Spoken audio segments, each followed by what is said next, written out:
Hello friends, welcome back to English with Asha ma'am. आज है 6 दिसंबर 2024।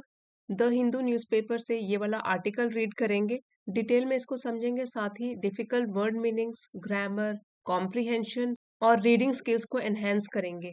पूरा वीडियो आपके लिए काफ़ी हेल्पफुल रहेगा। इसी के साथ वीडियो को लाइक कर दीजिए, चैनल पे नए हैं तो सब्सक्राइब भी कर लीजिए, नोटिफिकेशंस ऑन करना ना भूलें। आइए शुरू करते हैं।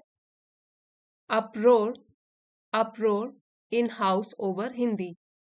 इसका मतलब है अप्रोर का काफी ज्यादा शोर शराबा या हंगामा भी बोल सकते हो, गर्मा गर्म बहस, discussion about something, anger, confusion.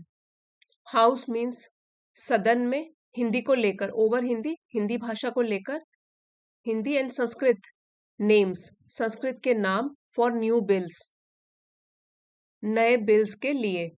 सो हमारी हेडलाइन का मतलब हुआ कि संसद में हिंदी और संस्कृत नामों को लेकर, बिलों के लिए नामों को लेकर हंगामा।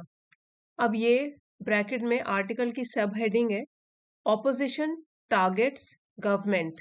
ऑपोजिशन विपक्ष, और यहाँ टारगेट्स, इसमें एस लगा हुआ है, प्रेजेंट इंडेफिनिट में है कि निशाना बनाया है। विपक्ष ने निशाना बनाया सरकार को, गवर्नमेंट को।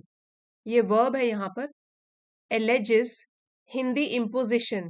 यहाँ पे जो वर्ब है वो है अलेज, उसमें एस लगा हुआ है क्योंकि हमारा जो सब्जेक्ट है यहाँ पे सिंगुलर है, इसलिए अलेजेस। इसका मीनिंग होता है कि बिना प्रमाण के आरोप लगाना, कोई सबूत नहीं है फिर भी आरोप लगाना। ऑपोजिशन टारगेट्स गवर्नमेंट, विपक्ष ने सरकार को निशाना बनाया और आरोप लगाया हिंदी इम्पोजिशन का। इम्पोज वर्ड से बना है, इम्पोजिशन यहाँ पे नाउन है। इम्पोज मतलब किसी के ऊपर कोई चीज थोपना, हिंदी थोपने का आरोप लगाया है। सेंटर डिफेंस, केंद्र ने अपना बचाव किया है। फिर यहाँ देखिए, डिफेंड जो है वो वर्ब है, बचाव करना, अपने आप को बचाना, उसमें इसको सिंगुलर बनाया है। सेंटर सिंगुलर है तो इसलिए वर्ब भी सिंगुलर फॉर्म में यूज हुआ है, प्रेजेंट इंडेफिनिट में है। केंद्र ने इस कदम का बचाव किया, और बचाव करते हुए as a reflection of Indian culture, की ये प्रतिबिंब है भारतीय संस्कृति का, एंड लेगेसी मीन्स विरासत का। तो कह सकते हैं केंद्र ने इस कदम का बचाव करते हुए इसे भारतीय संस्कृति और विरासत का प्रतिबिंब बताया, एक छवि बताया। अब मेन आर्टिकल पे आ जाते हैं। Opposition MPs sharpened their attack. Opposition विपक्ष, विपक्ष के सांसदों ने, मेंबर ऑफ पार्लियामेंट, सांसदों ने, शार्पन्ड मतलब तेज किया, देयर अटैक अपने हमले को, against the Hindi and Sanskrit names of new laws, नए कानूनों के हिंदी और संस्कृत नामों के खिलाफ, अगेंस्ट मतलब इसके खिलाफ, इन पार्लियामेंट्स संसद में, ऑन थर्सडे, थर्सडे को, गुरुवार को, accusing the government of engaging in Hindi imposition. Accusing आरोप लगाते हुए, द गवर्नमेंट सरकार पर, ऑफ किसके लिए, engaging in Hindi imposition Hindi थोपने के लिए, and failing to meet constitutional requirements. Constitution means संवैधानिक, रिक्वायरमेंट्स जो भी आवश्यकताएं हैं, failing to meet, meet means इसको पूरा करने में वो विफल रही है, इसका भी आरोप लगाया है। यहाँ पे आप इन दो न्यू वर्ड्स के ऊपर ध्यान दे सकते हो। अक्यूज मतलब किसी पर आरोप लगाना, अक्यूज करना। इम्पोज से बना है इम्पोजिशन, यहाँ तो ये नाउन है, अदरवाइज इम्पोज का मतलब होता है कोई चीज थोपना। और फेलिंग टू मीट, ये एक फ्रेज है, इसका मतलब है कि असफल रहना कोई आवश्यकताएं पूरी करने के लिए। कॉन्स्टिट्यूशनल एडजेक्टिव है, यहाँ पे रिक्वायरमेंट्स को डिस्क्राइब कर रहा है। चलिए अब आगे बढ़ते हैं। The centre defended the move as a reflection of Indian culture and legacy. Centre केंद्र, और डिफेंड मतलब खुद को बचाना। सो केंद्र ने अपने बचाव में इस मूव के, कि ऐसा क्यों किया है, नाम क्यों चेंज किए गए हैं, the centre defended the move, इस मूव को, इस कदम के बचाव में उन्होंने कहा कि एज अ रिफ्लेक्शन, कि ये एक प्रतिबिंब है इंडियन कल्चर, भारतीय संस्कृति का, एंड लेगेसी विरासत का। इसको आप हेरिटेज भी बोल सकते हो, या ऐसे भी हम कह सकते हैं anything which is handed down from the past, जो पास्ट से हमको मिली है। तो भारतीय संस्कृति और विरासत का प्रतीक इसको बताया है।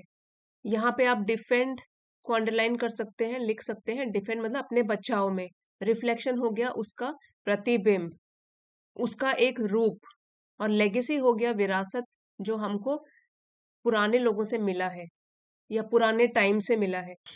Noting that it does not violate any laws or the constitution. Noting that means ये देखते हुए, इट कि ये जो कदम है उसके लिए यूज किया गया है इट, डज नॉट वायलेट ये सिंगुलर है इसलिए, और नेगेटिव सेंटेंस है इसलिए हमने इस स्ट्रक्चर का यूज किया हुआ है। डज नॉट वायलेट मीन्स उल्लंघन करता है, एनी लॉज कोई भी कानून का, और द कॉन्स्टिट्यूशन संविधान का। सिंगुलर सब्जेक्ट को लेकर हमने नेगेटिव सेंटेंस यहाँ पे क्रिएट किया है। सो वायलेट यहाँ पे एक वर्ड आप अंडरलाइन कर सकते हैं, लिख सकते हैं। वायलेट मतलब उल्लंघन करना, और लॉज है कानून। यह देखते हुए कि ये जो कदम है वो किसी भी कानून का या संविधान का उल्लंघन नहीं करता है।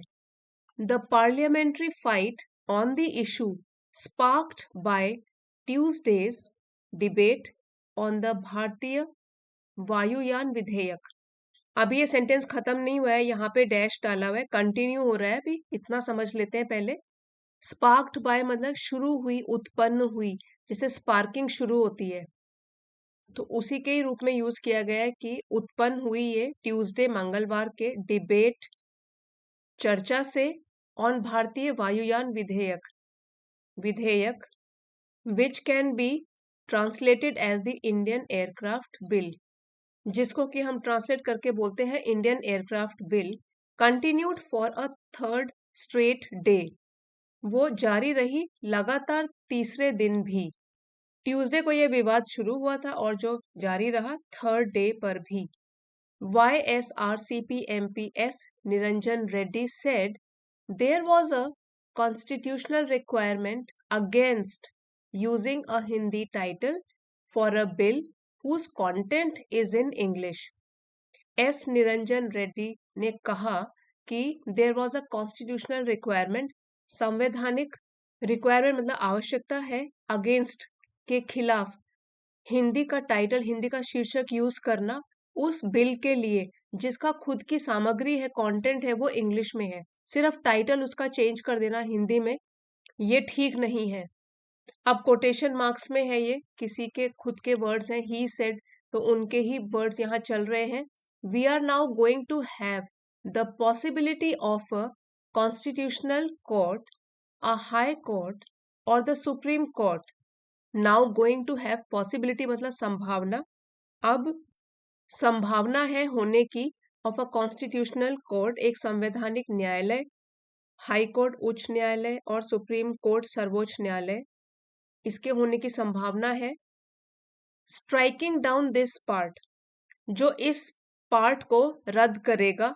सेइंग दैट ये बताते हुए, दिस पार्ट इज अनकॉन्स्टिट्यूशनल कि ये जो हिस्सा है वो असंवैधानिक है, क्योंकि because article 348(1)(b requires authoritative text, क्योंकि इस आर्टिकल के अनुसार जरूरत है कि जो भी ऑफिशियल टेक्स्ट होता है, जो भी ऑफिशियल डॉक्यूमेंट होता है, उसे इंग्लिश में ही होना चाहिए, to be in English, he said, उन्होंने कहा। अब ये फिर से कोटेशन में है, किसी के वर्ड्स हैं, यहाँ देख लेते हैं हम। सेट तृणमूल कांग्रेस MP सागरिका घोष, सो इनके वर्ड्स हैं ये। The mandate of the people in 2024, mandate मतलब जनादेश, 2024 में जनादेश, लोगों का जनादेश था, फॉर डाइवर्सिटी विविधता के लिए, डिविडेंड लाभ के लिए, एंड द फेडरल प्रिंसिपल और संघीय सिद्धांत के लिए, but the government is persisting in the Hindification of laws.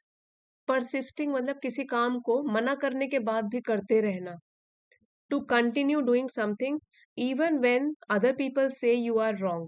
सो यहाँ पे बोला गया है कि but the government is persisting, सरकार जो है ये निरंतर लगी हुई है, in the Hindification of laws, कानूनों के हिंदीकरण में लगी हुई है, या ऐसे बोल सकते हो यहाँ पे कि कानूनों के हिंदीकरण में वो अड़ी हुई है। दिस इज हिंदी इम्पोजिशन, ये तो एक तरीके से हिंदी थोपना हुआ, और ये भी बोल सकते हो ये तो किसी तरीके से हिंदी थोपने के जैसा है, सेट तृणमूल कांग्रेस एमपी सागरिका घोष ने ऐसा कहा, साइटिंग एग्जाम्पल्स सच एस भारतीय न्याय संहिता। साइटिंग मतलब देते हुए, उदाहरण, साइट करते हुए, उदाहरण जैसे कि भारतीय न्याय संहिता ये नाम है, which replace the Indian penal code. Which replace मतलब जिसने जगह ले ली इंडियन पीनल कोड की। इस नाम ने इस नाम की जगह ले ली भारतीय न्याय संहिता और पहले बोलते थे इंडियन पीनल कोड। ऐसे उदाहरण देकर उन्होंने उल्लेख किया या बताया, साइट किया। सो ये तो हमारा आर्टिकल था फ्रेंड्स। एक बार वर्ड मीनिंग्स रिवाइज कर लेते हैं, जो भी डिफिकल्ट वर्ड मीनिंग्स आए थे आर्टिकल में। अप्रोर, हंगामा, पब्लिक प्रोटेस्ट। इम्पोजिशन, थोपना, फोर्सिंग समथिंग। डिफेंड, बचाव करना, जस्टिफाई और प्रोटेक्ट। लेगेसी, विरासत या हेरिटेज। मैंडेट, जनादेश, कमांड और ऑथराइजेशन। डाइवर्सिटी, विविधता, वेराइटी। फेडरल, संघीय, रिलेटेड टू फेडरेशन। हिंदीफिकेशन, हिंदीकरण करना। कॉन्स्टिट्यूशन, संविधान, legal framework.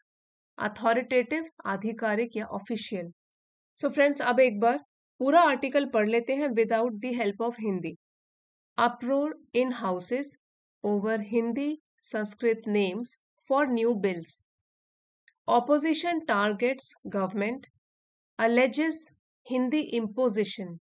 Center defends the move as a reflection of Indian culture and legacy. YSRCP MP S. Niranjan Reddy says the constitution opposes Hindi title for a bill whose content is in English. Opposition MPs sharpened their attack against the Hindi and Sanskrit names of new laws in Parliament on Thursday, accusing the government of engaging in Hindi imposition and failing to meet constitutional requirements.